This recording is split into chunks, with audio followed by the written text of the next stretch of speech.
Estimados estudiantes, bienvenidos a la presente actividad del componente Derechos Humanos. La misma tiene por finalidad acercar los contenidos teóricos que usted se encuentra abordando con la práctica profesional.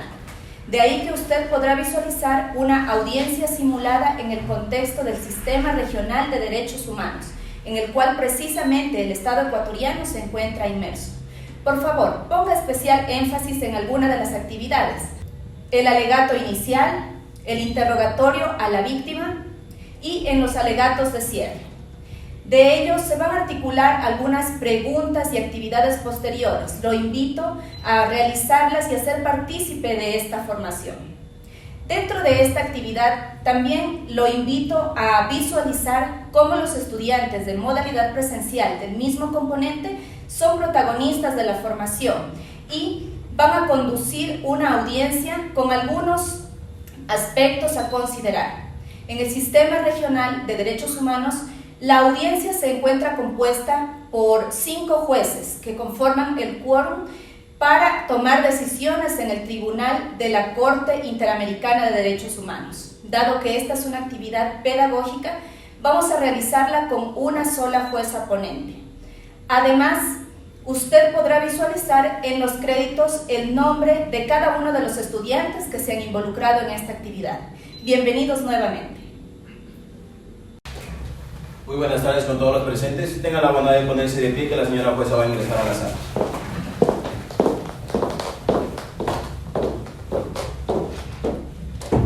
Tomen asiento, por favor. Buenos días a todos y todas. Mi nombre es la doctora Andrea Moreno Ramón. En esta audiencia pública se desarrollará sobre las excepciones preliminares, eventuales costos, reparaciones, sobre el caso Valencia Hinojosa y otros versus Ecuador. Se informa a los asistentes que el juez Ángel Loaiza no va a participar en la presente audiencia por motivos de fuerza mayor. Se cede la palabra al señor secretario para hacer las precisiones que sean pertinentes. Muchas gracias, señora jueza. Para constatar la presencia de las partes, se encuentran presentes los representantes de la víctima, el doctor Iván Cordero, el doctor Cristian Padilla, y por parte de los agentes del Estado se encuentra el doctor Norman Arciniega y el doctor Luis Briones. También contamos con la presencia de la Comisión Interamericana por parte de la doctora Andrea Ludeña. Se recuerda asimismo que los presentes no podrán grabar ni tomar fotografías dentro de la presente audiencia. Tiene la palabra, señor. Gracias, señor secretario. Se recuerda también que el señor abogado Juan José Pérez no va a participar como juez debido al artículo 119.1 de la Convención de la Corte, ya que es de nacionalidad de una de las partes en la presente audiencia. Asimismo, en un breve resumen del caso materia del presente litigio, es el relacionado con la muerte violenta del agente de policía Luis Jorge Valencia Hinojosa, en el marco de un operativo policial, en el cual la presunta víctima estaba siendo perseguida. Asimismo, el caso se relaciona con la alegada falta de investigación diligente, falta de regulación, planificación, control del uso de la fuerza por parte de los agentes de policía. Señor secretario, se procede a dar la palabra para las intervenciones. Muchas gracias, señora jueza. Se le recuerda que el propósito de esta audiencia pública es escuchar la declaración de una presunta víctima. También se escucharán los alegatos finales de las partes y las observaciones finales de la Comisión Interamericana sobre las excepciones preliminares y los eventuales de fondo o reparación en costas del presente caso. Antes de empezar, permítase dar la bienvenida, señora jueza, a la representación de la Comisión Interamericana, como ya mencioné, por la parte de la doctora Andrea Ludeña, como comisión.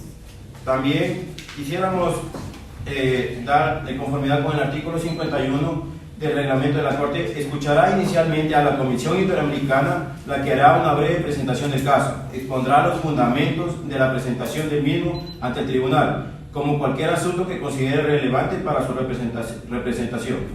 Posteriormente, el tribunal escuchará las declaraciones de la presunta víctima, los representantes de las víctimas y del Estado podrán interrogar a la víctima, las declarantes en los tiempos acordados anteriormente.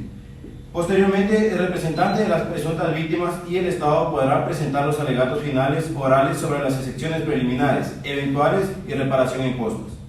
Finalmente, la Comisión Interamericana expondrá sus observaciones finales.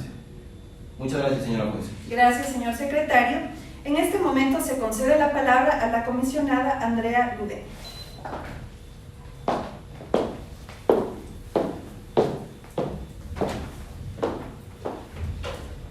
Muchas gracias, señora jueza, con su venia. Distinguidos representantes de la víctima, distinguidos representantes del Estado, soy la doctora Andrea Ludeña, representante de la Comisión Interamericana de Derechos Humanos. En el presente me voy a referir sobre el informe de admisibilidad y fondo 90 del 14, donde se ha determinado que existe tanto diligencias del Estado que no fueron probatorias para poder enfocar el delito que se ha cometido contra el agente policial, señora jueza. Además, también me referiré sobre que la comisión ha considerado que existe un uso excesivo de la fuerza tras haber no existir un reglamento que éste lo module. Seguidamente, señora jueza, indicamos que los elementos de prueba disponibles que han sido analizados, tanto por parte de la participación que tuvo el Estado en el caso, además de la visualización que tuvo, el exceso que infringieron los agentes policiales hacia la víctima y hacia la esposa de la víctima, esto ha podido evidenciar que no se puede vislumbrar que la hipótesis que existe sobre que el señor Valencia Hinojosa, agente policial, fue sometido por parte de un disparo de otro de los agentes que ingresaron donde él se encontraba escondido. Esta es la hipótesis del disparo. También, señora jueza, la comisión ha podido evidenciar que hay un claro desatino en la hipótesis del suicidio, porque también al haber infringido la fuerza excesiva contra el señor Valencia Hinojosa de manera letal, esta pudo tener un temor intenso hacia el señor, entonces lo que pudo llevarlo a que se quite la vida. Concluyendo, señora jueza, la comisión ha encontrado que el uso de la justicia policial concluyó que el derecho que se tiene de la persona en un juez que sea determinante e inminente en el caso no fue diligente.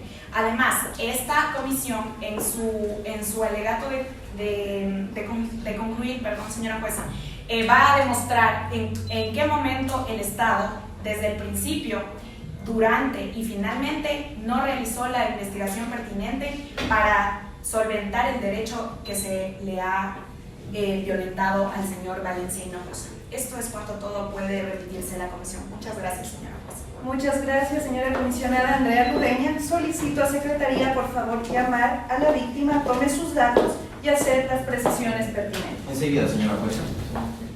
Por favor, se pide que pase al estrado de la presunta víctima, por favor. Muy buenos días. ¿Podría ayudarme, por favor, con sus nombres, nacionalidad y lugar de domicilio, por favor? Mi nombre es Patricia Elizabeth Trujillo Torres, soy de nacionalidad ecuatoriana y resido en la provincia de Riobamba. Con su venia, señora. Muchas gracias. Por favor, los representantes de la víctima, hacer las preguntas que consideren pertinentes. Muchas gracias, señora jueza, señor secretario, abogados del Estado, colega abogado, abogada de la comisión. Señora Trujillo, ¿podría ayudarle narrando sobre los hechos suscitados el día 3 de diciembre de 1992? Así es. Bueno, yo en esa época tenía 19 años de edad. Tan solo era una niña y tenía una hija de 1 mes. Recuerdo que esa mañana mi esposo salió a trabajar como cualquier otro día. Era todo tan tranquilo y tan normal. Yo aparte trabajaba en el Consejo Provincial y cuando regresé a mi casa solo pude escuchar unos disparos y llegaron 2 patrullas y un carro lleno de policías. En las patrullas pude distinguir a 2 subtenientes, el subteniente Cabezas y el subteniente Piedra. Ellos lo que iniciaron fueron disparos, inclusive uno de ellos rastrilló contra la puerta de mi casa y quiso apuntarle a mi hija. Me dijeron, ¿dónde está? Yo pregunté quién, ¿dónde está mi esposo? Yo les dije que no había llegado todavía. En eso, cogieron y se dispusieron a buscar todo mi departamento. Y al no encontrarlo, dijo, con palabras demasiado duras para mí, dijo, ese hijo de puta tiene que morir en mis manos porque tiene que morir en mis manos. Palabras del subteniente Piedra. Después yo entré en estado de shock. Yo no sabía qué hacer en ese momento. Lo único que mis padres fueron era detenerme. Después de eso, lo que supe es que mi esposo se había dirigido por el barrio Sixto Durán en ese entonces, que recién estaba siendo construido. Habían viviendas, todo. Y mi esposo solo lo único que hizo es refugiarse ahí. Lo que me supieron manifestar los pobladores de ahí fue que existía un ladrón y que tienen que buscarlo y que tienen que matarlo. Y mi esposo no era ningún ladrón, era una persona ejemplar, una persona única. Después de eso, mi esposo huyó de ahí, no sé cómo, pero huyó hasta el club tenis. Y cuando estuvieron ahí, pues se refugió en unos escritorios donde el conserje se metió debajo de la mesa. Y lo que procedieron a hacer fueron golpearlo, dispararlo, pegarlo, insultarlo. Lo último que me enteré es que mi madre fue allá y el policía Piedra, con su camisa llena de sangre, fue y le dijo: ¿de qué te quejas? Tenía que pasar, ese hijo de puta tenía que morirse, porque tenía que morirse. Yo no supe qué hacer ahí. Y eso fue lo que ocurrió el 2 de diciembre de 1992. Muchas gracias, señora Trujillo. Una vez que ocurrió la muerte de su difunto esposo, ¿usted acudió a la policía para que investiguen sobre los hechos? Sí, así es. ¿Y qué solicitó a ellos? Yo lo único que pedía es que se esclarezca, porque esto no puede quedar así. Yo solo rogaba porque me digan la verdad, y no, nunca lo hicieron. ¿Usted presentó alguna acusación particular ante el juzgado de policía? Sí. ¿Qué consecuencias tuvieron estas acciones al comparecer usted ante el juzgado de policía? Las consecuencias que tuve fueron amenazas. Recuerdo que en ese entonces el abogado Treviño era representante de los policías. Y lo que iba era ir a mi casa y decirme: desista del caso, porque usted no tiene nada que hacer aquí. Su esposo se murió y punto. Lo único que me decía es que si yo iba, me iba a pasar algo peor de lo que le pasó a mi esposo. O a mi hija, que apenas tenía 1 mes de edad en ese entonces. Y encima me dijo que tenía que pagar 200 millones de sucres en ese entonces. Y yo apenas tenía 19 años, no sabía qué hacer, estaba estudiando y trabajando al mismo tiempo. Muchas gracias, señora Trujillo. A continuación, mi colega procederá con el interrogatorio. Tiene la palabra el doctor Padilla para hacer las preguntas necesarias. Muchas gracias, doctora. Buenas tardes, señora Delegación del Estado, Comisión. Señora Trujillo, ¿me puede decir por qué usted no presentó denuncias sobre las amenazas que recibía? No presenté denuncias porque, como le digo, las amenazas ni siquiera fueron en público. Iban a mi casa a amenazarme, a amenazar a mi familia. Y viendo cómo se estaba tomando el caso, ¿para qué? Si nunca iba a haber justicia, ¿para qué iba a presentar alguna denuncia? Muy bien, señora Trujillo. ¿Nos puede contar cuál es la relación del señor Luis Jorge Valencia? ¿Qué tipo de relación tenía en la institución con sus compañeros y sus oficiales superiores? Mi esposo era una persona ejemplar, una persona íntegra, era una persona brillante. Con sus compañeros siempre fue así. Fue una persona maravillosa. Inclusive nunca había tenido pleitos ni nada al respecto. Lo único que decía era que tenía problemas con los oficiales superiores, con el oficial Valencia. ¿Sabe por qué? Porque él odiaba que humillen a la gente, que la repriman. Odiaba eso. Y siempre decía: ¿por qué las personas de Riobamba se tienen que dejar de humillar así? ¿Por qué? Yo no quiero permitir eso. Yo soy una persona íntegra. Eso es lo único que mi esposo quería. Nada más. ¿Nos puede decir cómo es la relación con la familia y con usted? Yo a él lo vengo conociendo hace 1 año y medio. Y nuestra hija tenía 1 mes, como le supe manifestar. La relación que tuvo conmigo y con mi familia fue excelente. Nunca hubo altercados, nunca hubo nada. Fue una persona maravillosa, como ya le mencioné. Señora Trujillo, ¿usted qué le pide a este honorable tribunal interamericano? Yo, a este tribunal, le pido que se esclarezca esto. Porque ha pasado tanto tiempo y yo no sé qué le pasó a mi esposo. Yo no sé qué voy a hacer de mi vida. Me siento una persona triste, apagada, acabada. Yo solo quiero que se esclarezca este caso, por favor. Muchas gracias. Se agradece a los representantes de la víctima y en este momento tienen la palabra los agentes del Estado para hacer las preguntas que consideren necesarias. Buenas tardes, señora jueza de la Corte Internacional de Derechos Humanos, señor secretario, representantes de la víctima, representantes de la CIDH. Con su venia, señora jueza, ¿me puedo acercar a la...? Muchas gracias. Muy buenas tardes, señora Patricia Trujillo, le saluda el abogado Luis Ángel Briones. Con el debido respeto procederé a realizarle algunas preguntas. Al momento de respondérmelas, solicito que se dirija a la jueza.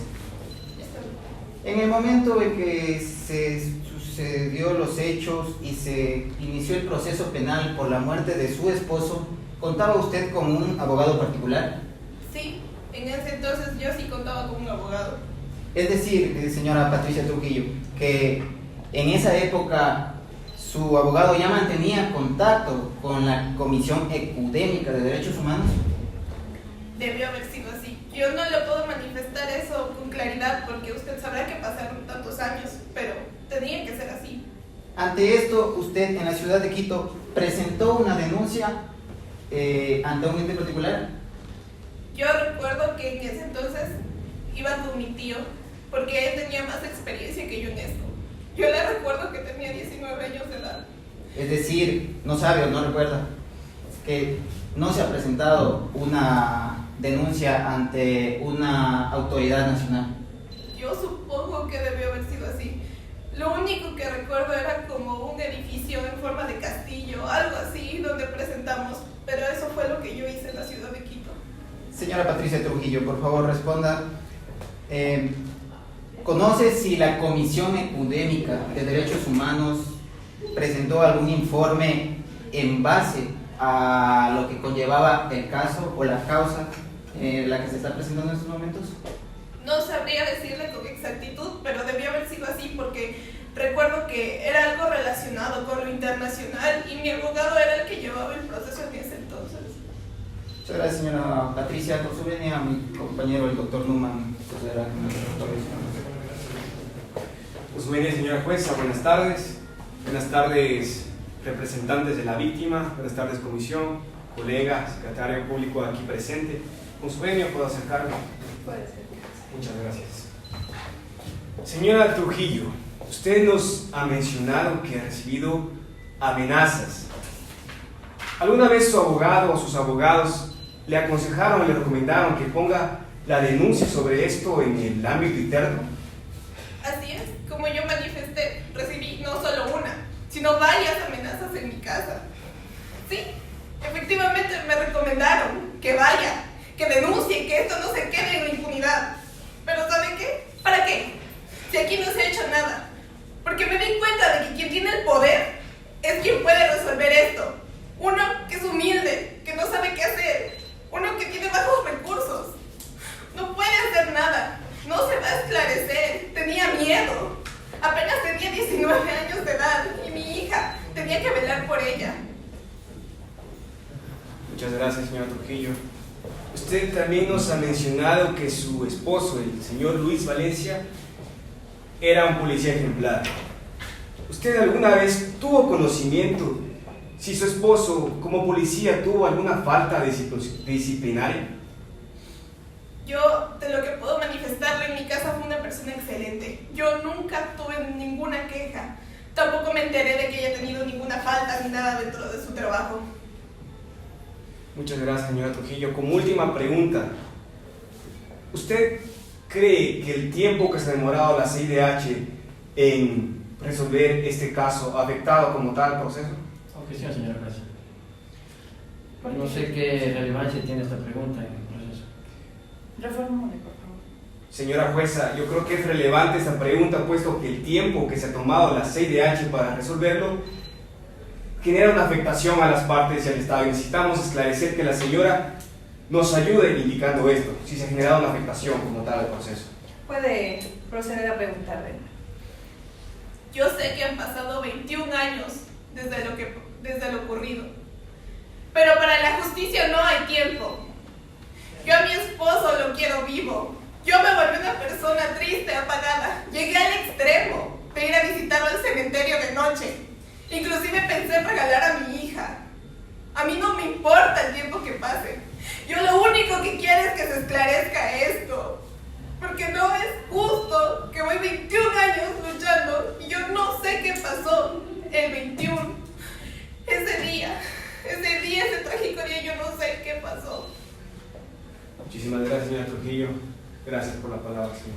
Gracias a los agentes del Estado. En este momento tienen la palabra los representantes de la víctima en caso de que necesiten hacer dúplica de las preguntas presentadas antes por los agentes del Estado. Muchas gracias, señora jueza. En cuanto a las preguntas que manifestó la defensa del Estado, no tenemos nada que mencionar. De igual manera, los agentes del Estado tienen el derecho a hacer la dúplica en caso de lo que consideren pertinente. Señora jueza, consideramos que las preguntas que hemos realizado son suficientes.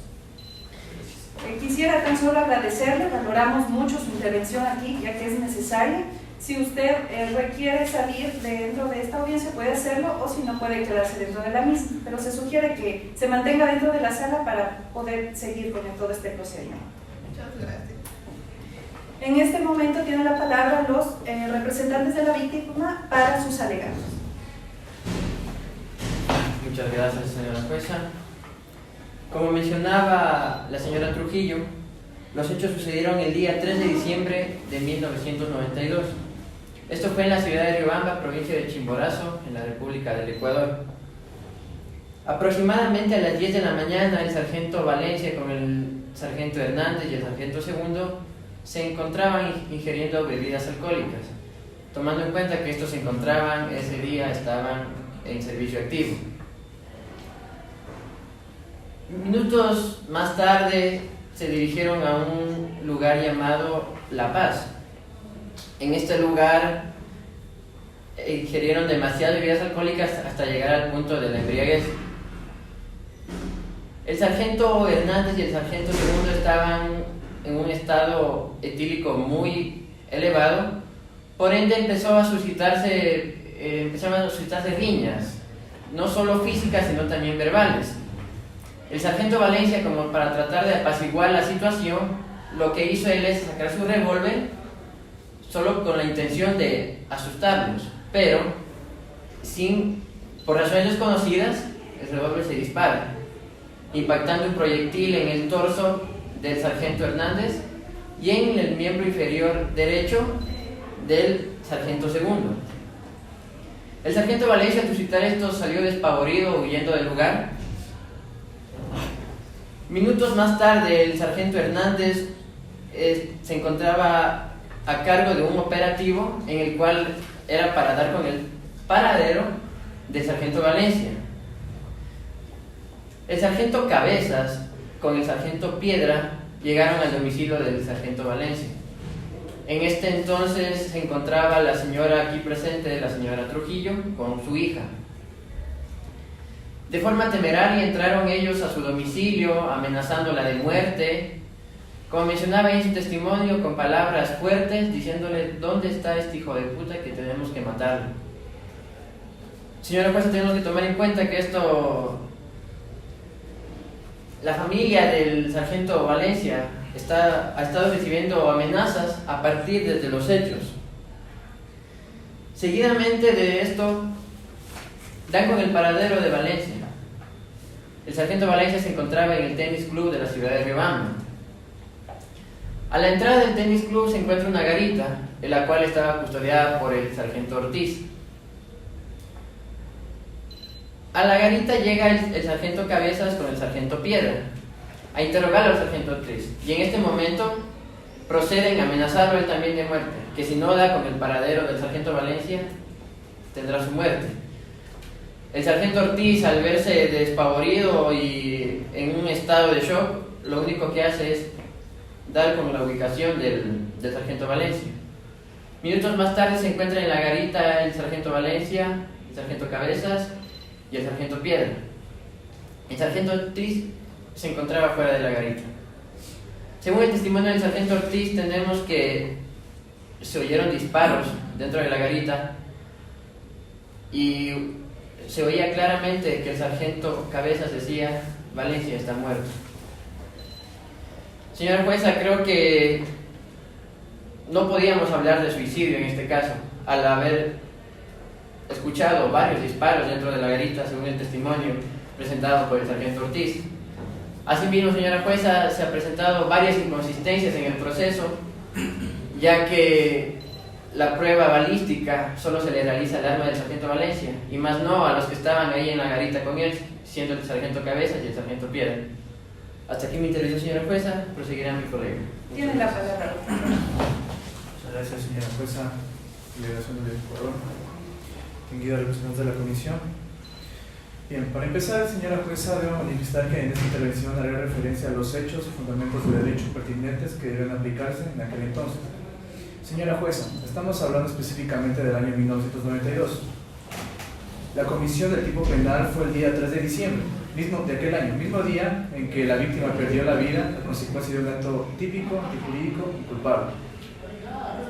Ahora bien, señora jueza, en la época de los hechos del presente caso, en el Ecuador existía una jurisdicción penal policial cuya jurisdicción en mención se fundamentaba en la Constitución de la República del Ecuador de 1984, en la Ley Orgánica de la Policía Nacional de 1975 y en la Ley de la Función Judicial de la Policía Nacional de 1965, y en el Código Penal de la Policía Nacional. La Constitución vigente de aquel entonces establecía que los miembros de la fuerza pública conseguían un fuero especial. No se les podía procesar ni privar de sus honores, de sus grados y de sus pensiones, a excepción de cómo lo determinaba la ley y a excepción de cometer infracciones comunes que juzgaría la justicia ordinaria. En el mismo sentido, en el Código Penal Policía Nacional, del fuero, los miembros que no podían ser procesados por ningún tipo, ya que tenían el fuero especial. Únicamente respecto a las infracciones cometidas que estaban determinadas en este código o en el reglamento disciplinario. Según la legislación ecuatoriana previamente citada, señora jueza, la jurisdicción penal policial constaba de 3 instancias. La primera instancia estaba compuesta por 2 etapas. La sumaria, que era en delitos de oficio, que estaba a cargo de un juez de instrucción o también llamado juez de distrito, que era el que daba inicio a la investigación. Esta etapa culminaba con la presentación del escrito de acusación por parte del fiscal o de un acusador particular, si lo hubiera. Seguidamente, la etapa plenaria daba inicio con un auto de apertura motivado por un juez de distrito, y esto independientemente de si se hubiera presentado o no la acusación por parte del fiscal. Seguidamente este caso era procesado por un tribunal del crimen. Seguidamente se dictaba una sentencia. Posterior a la sentencia había una posibilidad de presentar distintos recursos, como es el recurso de apelación, de hecho y de nulidad. La segunda instancia hace referencia que tenía con las Cortes Superiores de Distrito. La tercera instancia o de revisión estaba a cargo de la Corte Suprema de Justicia de la Policía Nacional.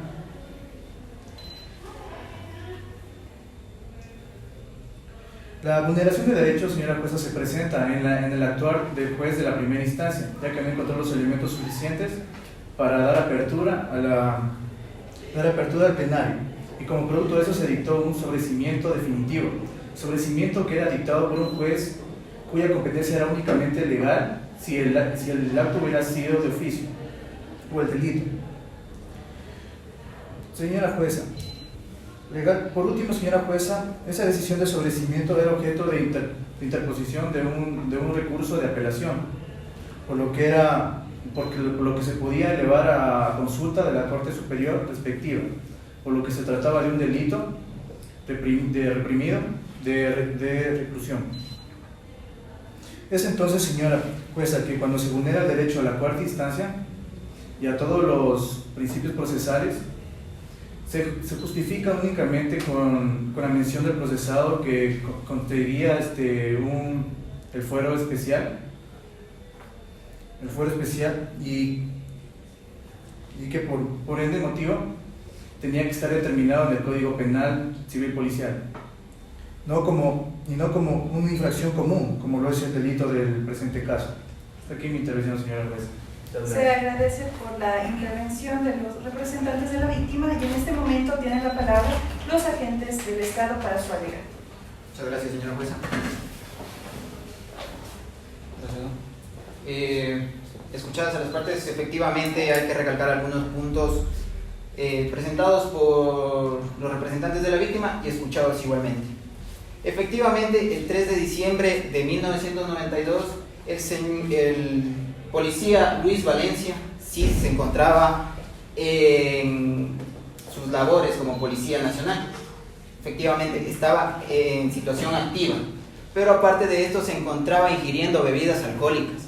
Se encontraba ingiriendo bebidas alcohólicas junto con otros 2 compañeros de la Policía Nacional. Esto vale recalcarse puesto que no es la primera vez que el señor Luis Valencia, en ese tiempo no era la primera vez que el señor Luis Valencia realizaba estos actos. Existen expedientes donde se le ha llamado la atención por haber ingerido bebidas alcohólicas en su lugar de trabajo. En base a esto, señora jueza, pues se presenta la riña esta riña y son llevados hasta el destacamento policial, donde no era el único detenido el señor Luis Valencia. En ese momento, señora jueza, pues el señor Luis Valencia saca su revólver y procede a disparar al sargento Segundo y al sargento Hernández, efectivamente. Posterior a esto, el policía Luis Valencia se da la fuga. Al momento en que se da la fuga, esto ya amerita un proceso para la detención del señor Luis Valencia, porque está bajo los efectos del alcohol y ha herido a 2 personas. Señora jueza, nuevamente recalco que consta en los expedientes que al momento de que hiere a estas 2 personas no se da por hechos ajenos o que ya haya existido riñas anteriores entre los 2 sargentos y el policía Luis Valencia que efectivamente dispara, sino que se da en ese instante. No existen altercados anteriores. Seguido a esto, pues se da la fuga. Vale recalcar esto para acceder al procedimiento a que otros policías continúen con la retención del señor Luis Valencia. Efectivamente, se lo encuentra al señor Luis Valencia. Existen datos en los expedientes que se encuentra dentro del tenis club de la ciudad de Riobamba, en donde se encuentra en una caseta. A esto, señora jueza, pues los hechos y el punto coinciden en que al momento de que llega el sargento Piedra y Cabeza para realizar la detención dentro del tenis club de Riobamba, ya ingresado pues el señor Luis Valencia dentro de la caseta, escondido por miedo pues a lo que le tocaba de la justicia por los actos realizados, se escuchan 2 detonaciones. En base al cese al fuego, los 2 sargentos Cabeza y Piedra ingresan hacia la caseta y encuentran el cadáver del señor Luis Valencia. Posterior a esto, pues se entiende como un suicidio. A continuación, mi compañero el doctor Numan Arciniega procederá a hablar sobre el fuero policial. Muchas gracias, señor juez. Tiene la palabra el doctor Arciniega. Muchas gracias, señora jueza. Con lo que respecta a la competencia del fuero policial, es necesario mencionar que para que un delito fuera conocido por este fuero policial, necesitaba ser reconocido como un delito de función, el cual, con su venia, señora jueza, permítame dar lectura a las 3 condiciones que se necesitan. A. Que el ilícito penal tuviera relación directa con el ámbito funcional de la institución policial. B. Que el ilícito penal se encuentre previsto en el Código Penal de la Policía Civil Nacional. Y C. Que exista un nexo de causalidad entre el delito cometido y la función encomendada, que solo puede derivarse del cumplimiento deficiente de la función, del cumplimiento de la extralimitación de la misma, no bastando la mera ocasionalidad. En este sentido, señora jueza, el señor Valencia cuando se produjo el presunto asesinato, se encontraba en servicio activo, además de los presuntos causantes del deceso, y en todas sus funciones policiales, con normalidad sus funciones policiales. Es por eso que indudablemente el fuero policial era competente para conocer, investigar y juzgar a los presuntos responsables. Es importante también mencionar, señora jueza, que la señora Trujillo tuvo la oportunidad de presentar la acusación particular. Efectivamente, ella lo hizo, acompañada de sus abogados particulares. La misma acusación que se la presentó en contra del capitán Ramírez y los sargentos Piedra y Cabeza. Pero luego ella desistió de todas estas acusaciones. Cabe recalcar que no consta en el expediente y en el proceso algún informe, alguna denuncia que la señora Trujillo haya presentado sobre presiones o amenazas que ella ha mencionado. El efecto de estos desistimientos, señora jueza, era como tal alejar a la señora Trujillo del caso. Es decir, no podía realizar futuras impugnaciones a resoluciones y asimismo no podía solicitar indemnizaciones. Con estos antecedentes, el proceso siguió con normalidad y se dio un auto de sobreseimiento. El Estado quiere señalar algo muy importante, señora jueza. Hay que analizar que este caso le ha tomado a la CIDH más de 20 años para resolverse. Por eso es importante citar que en el Tribunal de Derechos Humanos Europeo, en el caso en concreto de Moreira de Acevedo contra Portugal, determinaron que es imposible administrar justicia sin demoras, ya que lo contrario pone en riesgo la eficacia y la admisibilidad del tribunal. Es importante, señora jueza, que la Corte se pronuncie sobre esto, puesto que la propia CIDH se demore más de 20 años para resolverlo, solo genera afectaciones a las partes y al Estado. Finalmente, cabe destacar, señora jueza, que la Comisión Interamericana, como los representantes de la víctima, han destacado sobre un presunto asesinato. Pero debo decirle, señora jueza, que esto no es más que una mera acusación, ya que no tiene un sustento y no tienen pruebas para demostrar. Es así mismo que los hechos se presentaron ante el proceso penal y ante la Corte de Ecuador, y los jueces llegaron a la conclusión de que no habría delito alguno y elementos suficientes para acreditar un asesinato. Muchas gracias, señora jueza. Se agradece la intervención de los agentes del Estado. En este momento tiene la palabra la comisionada Andrea Ludeña para su alegato final.